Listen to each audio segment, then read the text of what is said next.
Kahit nakasanayan na, apektado pa rin ng baha ang buhay at kabuhayan ng maraming taga-Bulacan.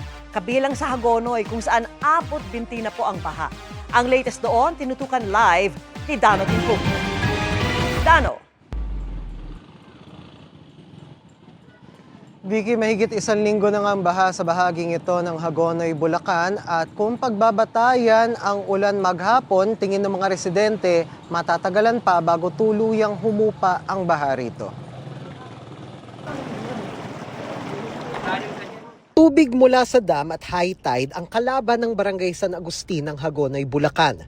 Hanggang binting baha ang dinatnan namin kaninang hapon. Bagaman mas mababa na ito kumpara sa abot hitang baha kaninang umaga. Pero tuloy ang buhay rito. Bukas sa mga tindahan, pati mga kainan, lulusong ka nga lang. Ang mga namamasada, go lang. Pero medyo mas mabagal sa nakasanayan para hindi tumirik. May ilan nga lang na naaberya, tulad ng mag-asawang ito na magde-deliver sana pero napaatras sa dinatnang baha. Magde-deliver lang po kami ng mga damit po. Mga pang-ukay-ukay. Hindi po kaya na ilusong yung motor. Nasisira po kagad dito. Saka po sobrang lalim na po kasi. Opo. Kaya ang gagawin na lang po namin, iikot na lang po kami ro sa iba po. Ang 79 na taong gulang na si Shano, imbes na makisiksik sa evacuation center, ay piniling manatili sa ikalawang palapag ng lubog na bahay. Napuno na yun. Makikisiksik ka ba ron?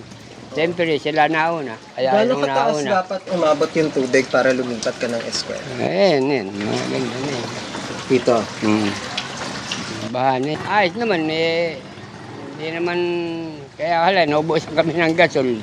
Wala kaming gasol ngayon, lalakad niya ako . Hindi rin lumikas dahil namamasada ang tricycle driver na si Mandy.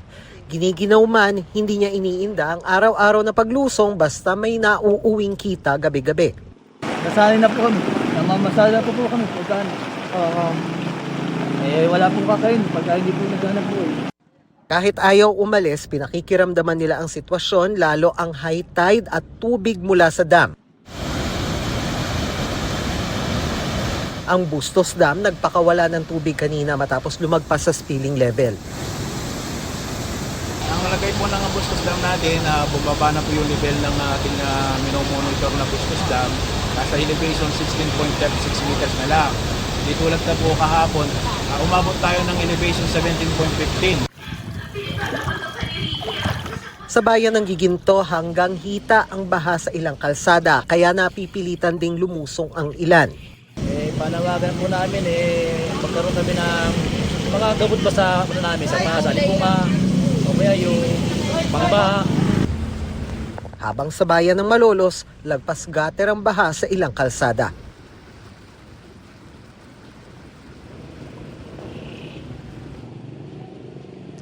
Bigay sa mga oras na ito, kung nakisama yung ulan mga ilang oras kanina na hindi umulan, ngayon nakakaranas tayo ng konting ambon dito sa bahagi ng San Agustin sa Hagonoy. Napansin din natin na merong ilang mga tricycle o yung mga tricycle nakakadiretso na sa kalsada dito sa ating pinuntahan. Indikasyon na posibleng bumaba ng bahagya yung tubig, bagamat babad pa rin sa baha itong bahaging ito ng Barangay San Agustin sa Hagonoy, Vicky. Maraming salamat sa iyo, Dano Timpuk.